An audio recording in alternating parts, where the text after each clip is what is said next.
another two, right? Or let Yes, me that see what's okay. missing here. Let me see here. We didn't take the C2. We're missing C2, C3, and C4. Yes, we could do like Wednesday. Let me assign them today so that I don't forget. C2 Okay, and perfect, C3. teacher. Thank you. Yes, so C2 and C3 could be for Wednesday, and Friday could be the other one. When did we say that we were gonna have the vocabulary test? The next Wednesday.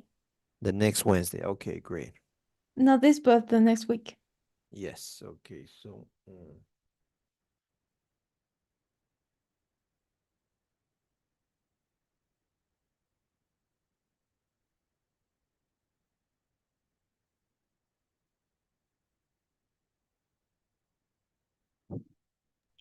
And teacher, I have one more question. Like it was Yes.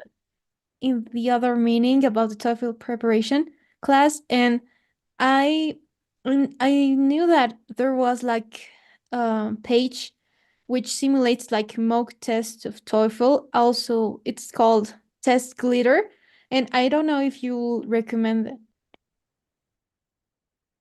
Test glitter? Yes. I've never heard of that. Okay.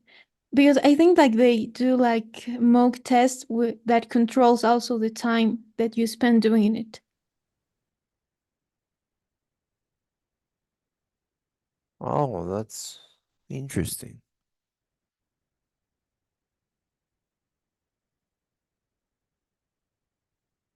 I'm seeing that right now. Yes, I also sent the link in the chat.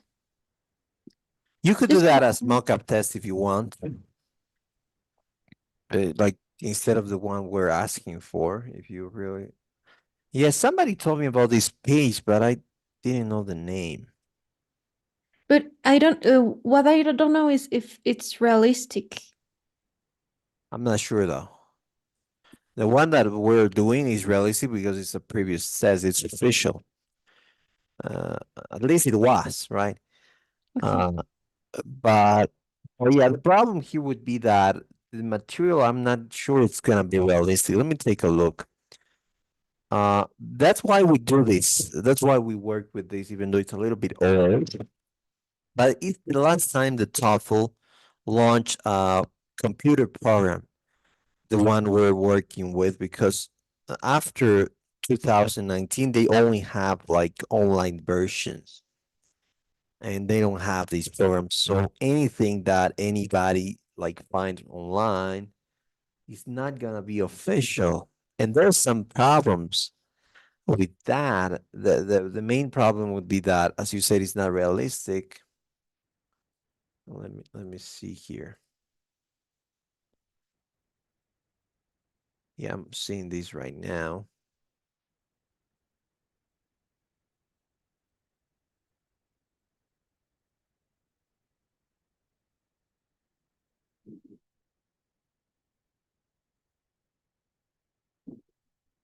Okay, let me see if it's realistic or not.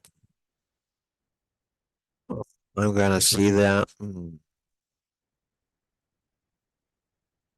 Speaking section. Because there's some web pages that really are not official and they don't have like they're not realistic. Yes, that's true. So let's see here.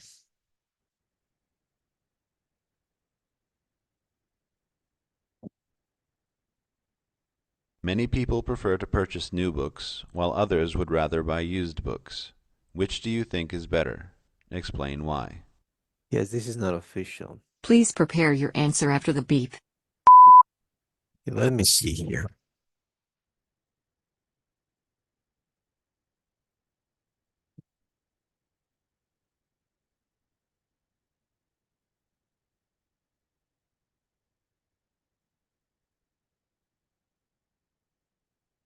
In this question, Many people prefer to purchase new books, while others would rather buy used books. Which do you think is better? Explain why. Please prepare your answer after the beep.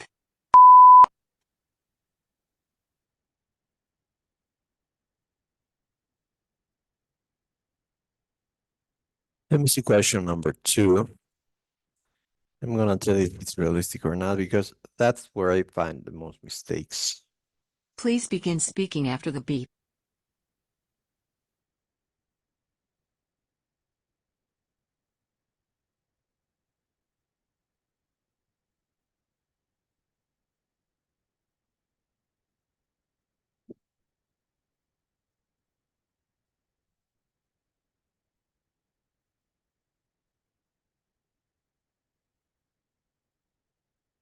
Okay, can I tell you that after this class because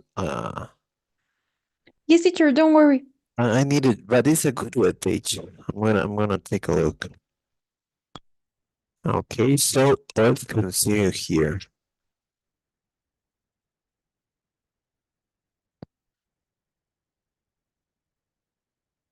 Okay, listen.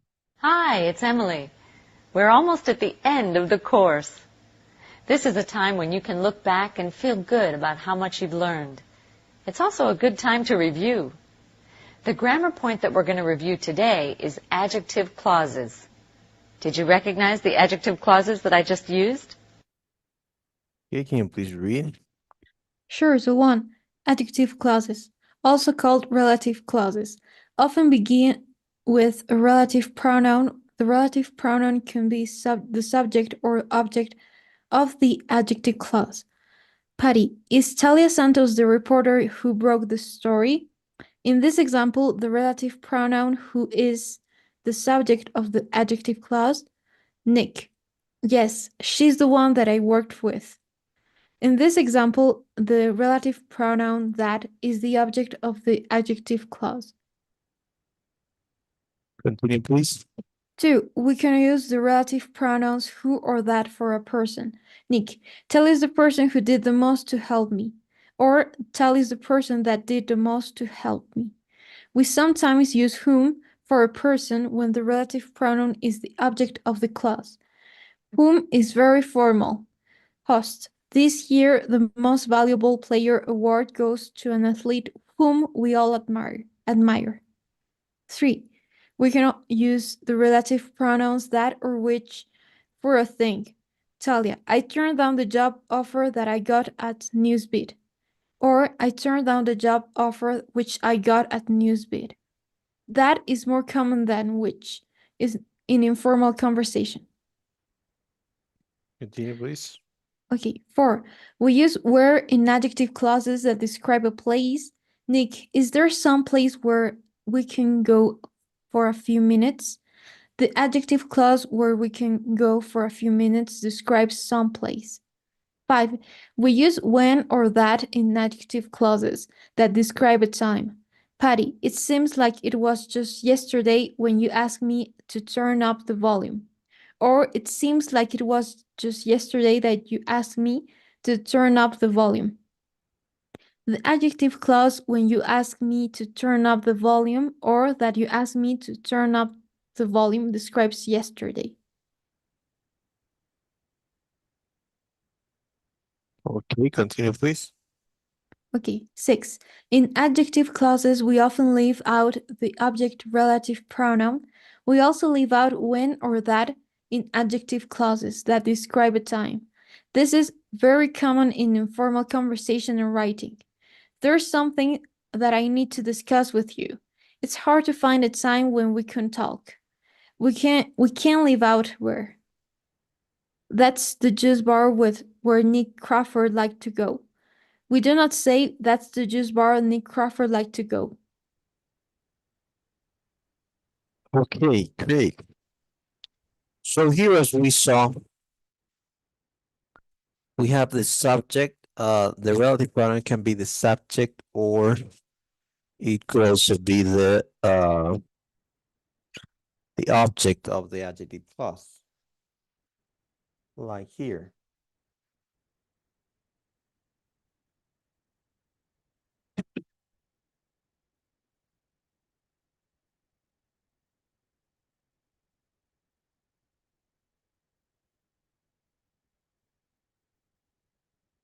Okay, so here, what options do we have?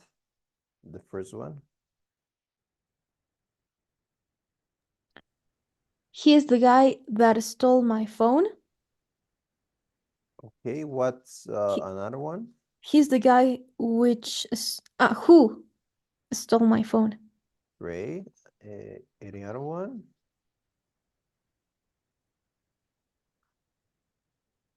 Or only Mm. those two? I don't know if in this case we could use like whom. I don't Uh, think so. No, we can't. Okay. Because here, Perfect. that guy is the subject. Yes, exactly. And we can replace like say it without the who or that, the relative clause Yeah, of pronoun. we can't do that.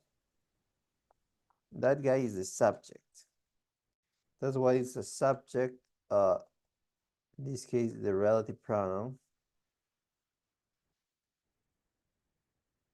is the subject of the adjective clause.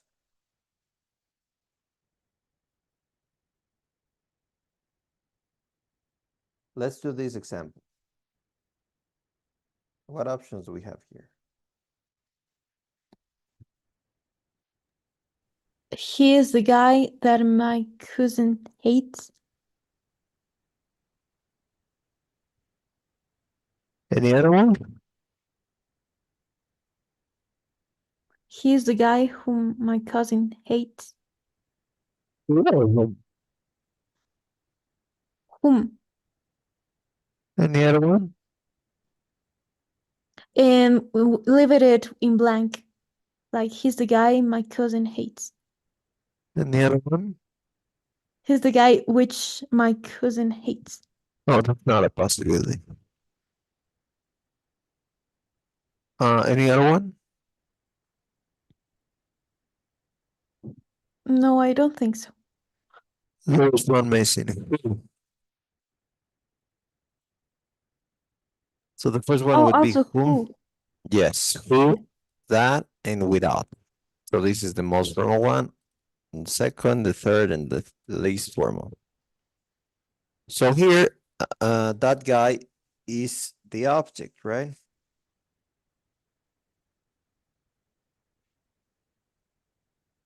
Yes, that's true. That's why the relative pronoun is the object, in this case, of the adjective clause.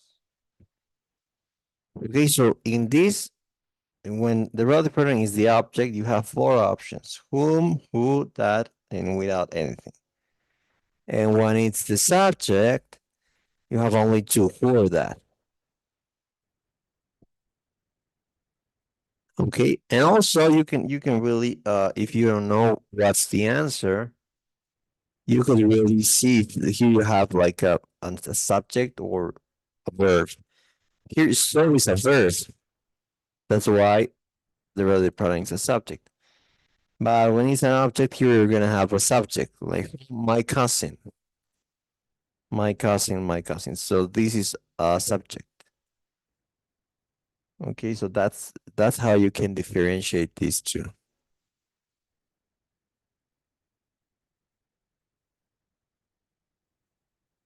Okay. Any Okay, questions teacher. maybe? No, teacher, I think it's okay. Okay, let's continue. Well, we use who, that for person or whom when the relative pronoun is an object of the clause. Again, when it's an object of the clause, it's an object of the clause. When like in this case, in the one from the bottom, you can use whom, you can use who, that, or without anything. And for things, you can use which or that. Let's do that.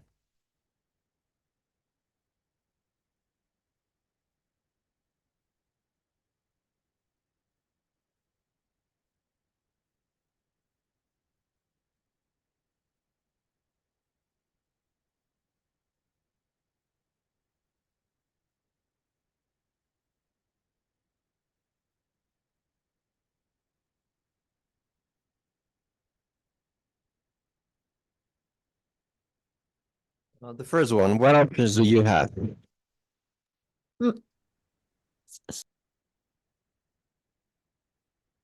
Okay, sorry. Just give me 1 second. Okay.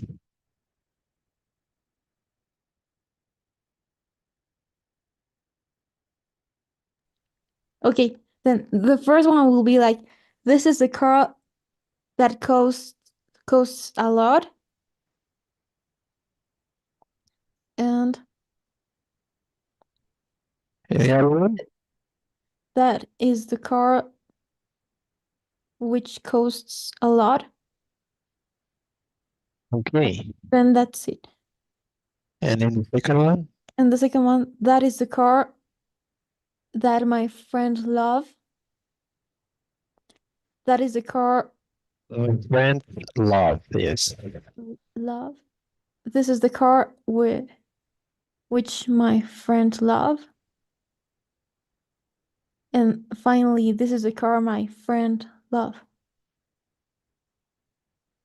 My friends, sorry. My friends love, yes. Excellent. So you have three options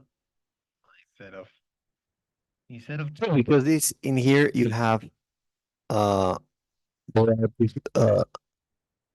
relative pattern is the object of the adjective clause. And in the first one is the subject. Any questions there? No, teacher. Okay, then basically you can use where in order to describe a place. Like here.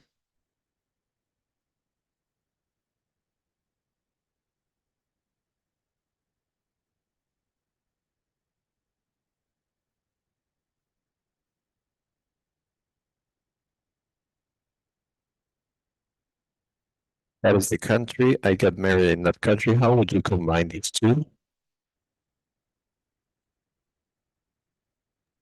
That is the country where I got married. Okay.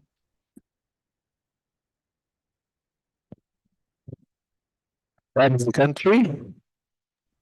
Where I got married. Yes, exactly. Because we're talking about a place. Okay, can you please wait for 1 minute? I need to close my door at this time. Don't worry, teacher. Okay, hold on, please.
Okay, so I'm back.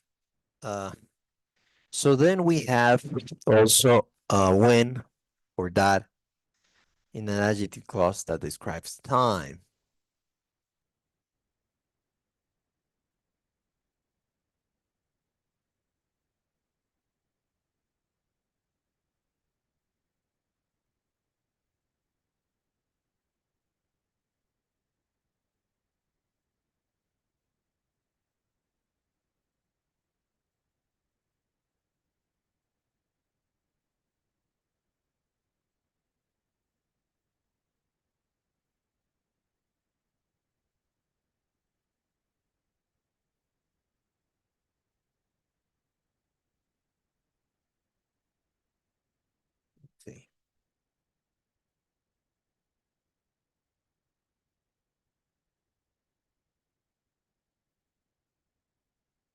How would you combine these two?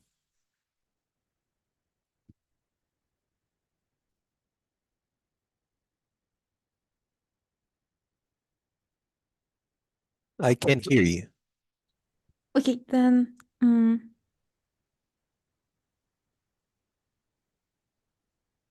it feels like 2020 is when I will go married. When I got married. When I got married. Yes. Or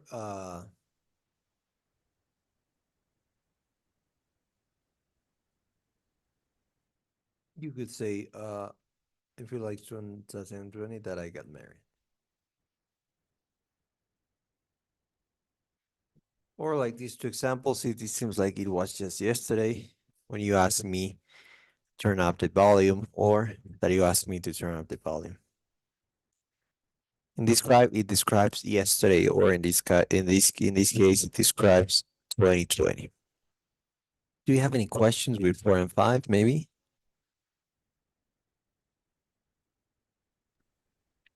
No, teacher, I think is clear. Okay, let's do number 6. So we can also leave out the relative pronoun. As we said in some adjective clauses, when we don't use it, when it's an adjective clause, we can also leave out when or that in order to describe a time informally. Like here, it's hard to find a time when we can talk. Here, you're using when.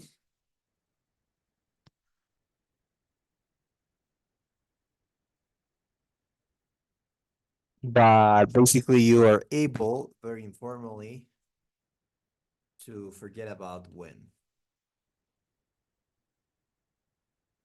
It's hard to find a time we can talk.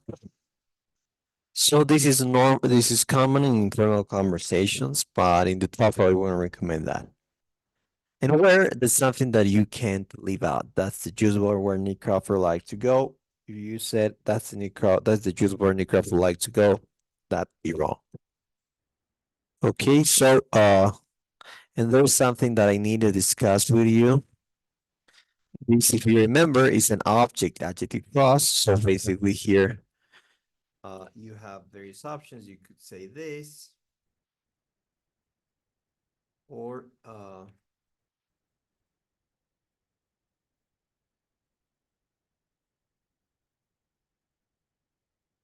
you could use which, or you could use nothing. Those are possibilities as we saw. Is there any question until here? No, teacher, no questions. Okay. That's the auxiliary verb for emphasis. Can you please Hello, how are you? The grammar point we're going to study now is using the auxiliary verb for emphasis. I do think you'll find it very useful. Let's begin. Okay, can you please read? Sure. 1. We often use auxiliary verbs for emphasize, to give something special importance. Auxiliary verbs include the verbs do, be, and have, and modals like can, could, should, and will. Talia, a lot of people didn't believe Nick, but he was telling the truth. 2. If the sentence already has an auxiliary verb, we emphasize it by putting more stress on it when we speak. When we put a stress on a word, we make it longer and stronger. Patty, hey Nick, you should see this commercial. Nick, I have seen it. Amy, did you know that Talia was offered a job in Chicago? Nick, no, I didn't know that. Continue, please. Sure. If the sentence does not have an auxiliary verb, we use the auxiliary do, does, or did for emphasize. Notice that the base form of the verb always follows do, does, or did. Josh, too bad you don't like soccer. Amy, I like soccer. Patty, it seems like just yesterday. Nick, it seems like yesterday. Nick, I guess things worked out for Jackie. Patty, and for you too, you scored the winning goal. 4. And the main verb in the sentence is, if the main verb in the sentence is be, we can emphasize it in the same way. Talia, Nick was innocent. Okay, continue, please. Okay. 5. We emphasize things for many different reasons. One reason is to agree with something someone has said. Patty, it seems like it was just yesterday when you asked me to turn up the volume. Yes, in a way it does seem like just yesterday. We also use emphasis when we disagree with something. Pity. It's too bad that Sally is moving to Chicago. Amy, she isn't moving to Chicago. She's staying at Newsline. Great. Okay, so this is something that you could use in the TOEFL. Use emphasis. Like here. Well, something that they say is that you should stress the word like, I don't know, I have seen it or something like that, or you should see this commercial.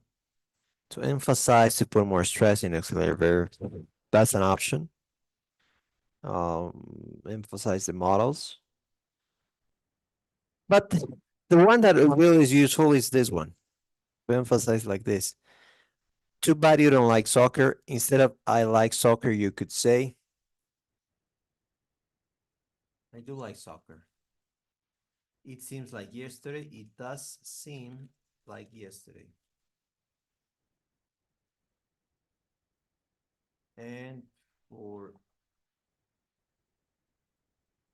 you too, you did score the winning goal. So this is much more useful in the TOEFL. You could use this, and that's something that I encourage you to do because I did this. Instead of writing this, you could sometimes alternate with this version, where you extract basically tense or do, does, or did from the verb, and then use the base form of the verb. Okay, that's something that is very useful. Okay, I Teacher, don't I know have if a question there. yes. When you are trying to give your opinion and you say like, I do believe that, is it like correct to say it? Yes, I do believe that. Yes, that's correct. Okay. And Thank you. it's great if you use that because you're emphasizing, you're showing that you know how to emphasize. It's very important that you do that. So Okay, perfect. sometimes I'm not telling you that you should change all the time. No, you could use it like 20 or 30% of the times. Try to change in the TOEFL. Okay, so that's very important. Try to use this emphasis.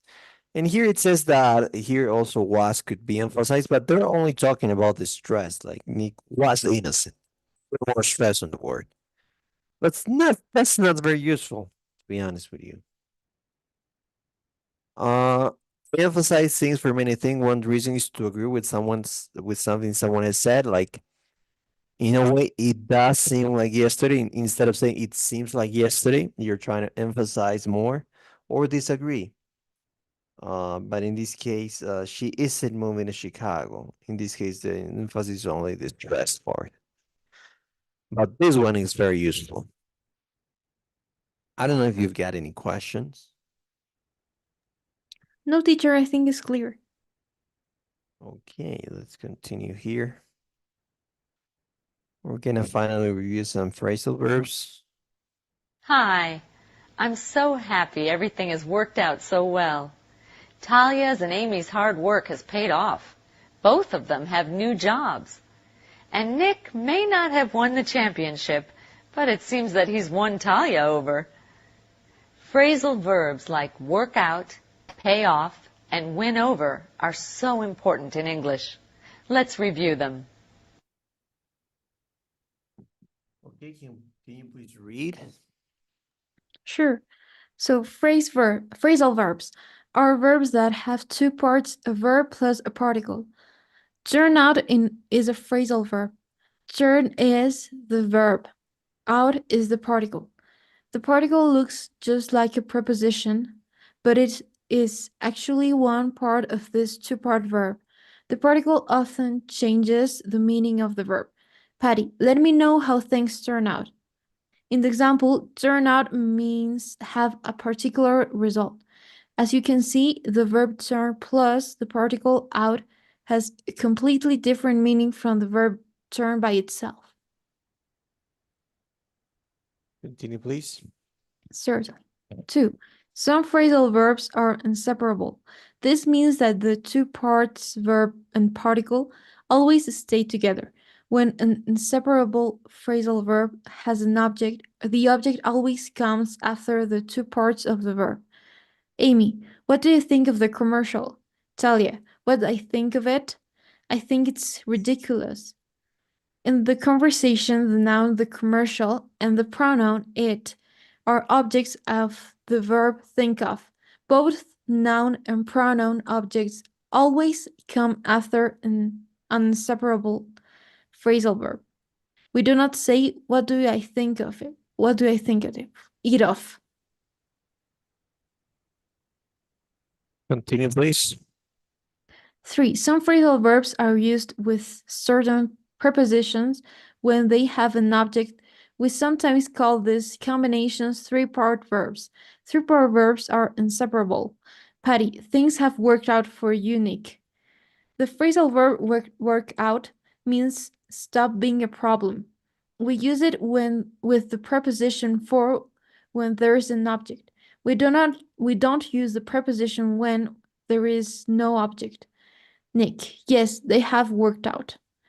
4. Many phrasal verbs are separable. This means that the noun object can come either after or between the two parts of the verb. Sally, I turned down the job. I turned the job down. Right. 6 and 5 and 6. Finally, 5. When the object of a separable phrasal verb is a pronoun, a word like him, her, or it, it must go between the verb and the particle. Nick, why do you turn down the job? Talia, I turned down the job because I didn't want to move. We do not say I turned down it. Remember, we use phrasal verbs a lot, especially in conversation. Phrasal verbs are often more common than their definitions.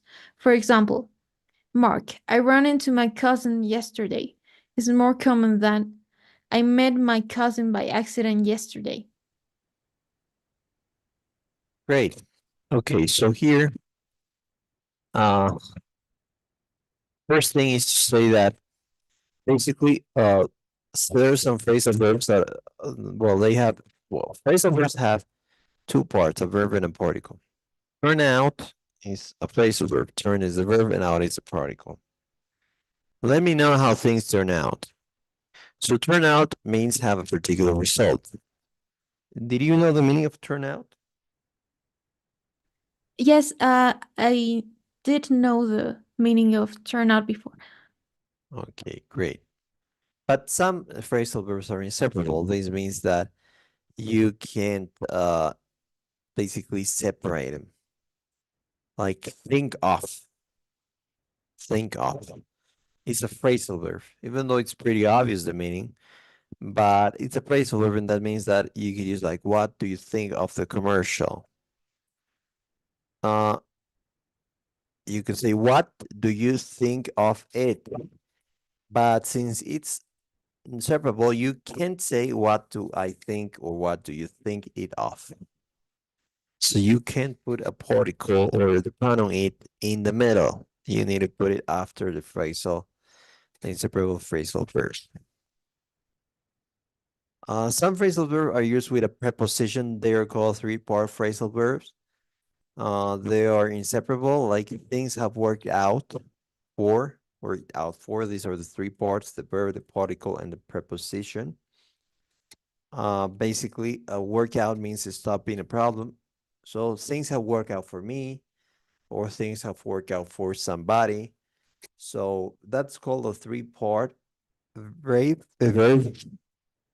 even though one of them is a preposition.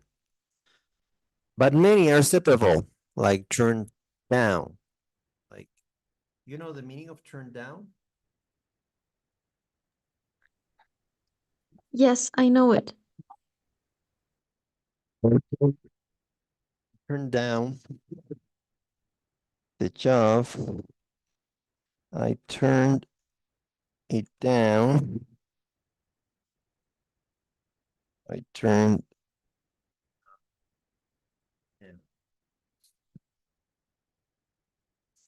So basically, with separable phrasal verbs, you could put this,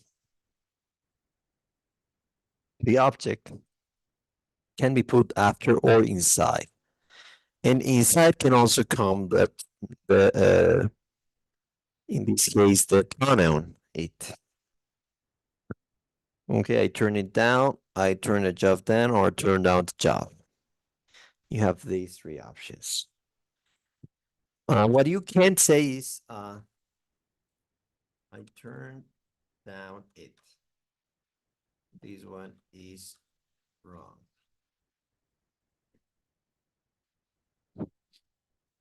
When the object of or the phrasal verb is a pronoun, it must go between the verb and the particle, as you can see here. So it must go here. It's wrong to say I turned down it, as we said. So when it's a pronoun, it must go in between. When it's not, it could go in between or after. And finally, remember that we use them a lot, like ran into, you know the meaning of ran into, maybe? Yes. Yes, I know the meaning. Okay, great. So it's much more common saying I ran into my cousin that I met my cousin in my accident yesterday. It's more common. Okay, is there any other question maybe? No, that part is crystal clear. Okay, great. So let's please work on these activities. I hope we have enough time to finish.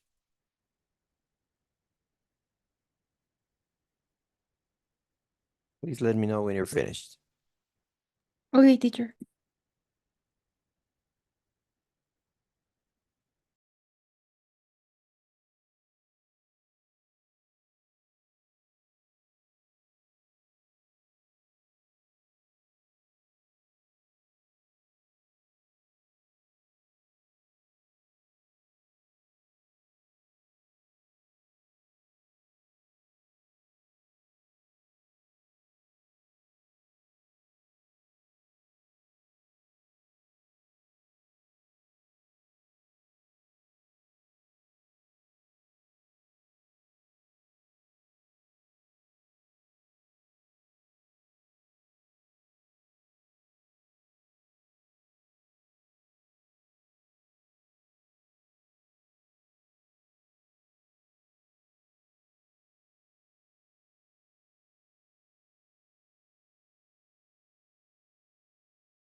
Teacher, I finished the tasks. Okay, let's review.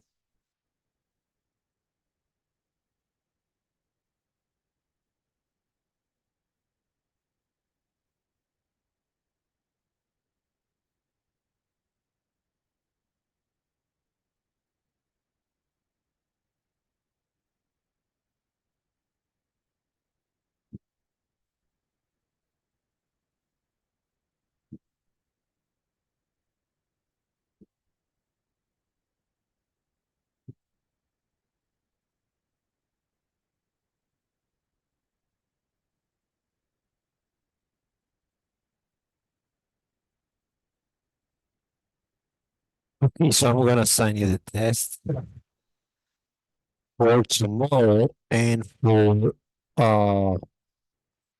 Wednesday. Okay, tomorrow we finish at 8.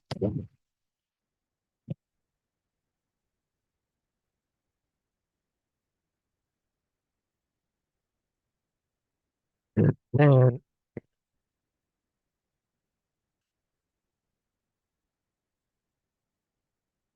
what should we for Wednesday?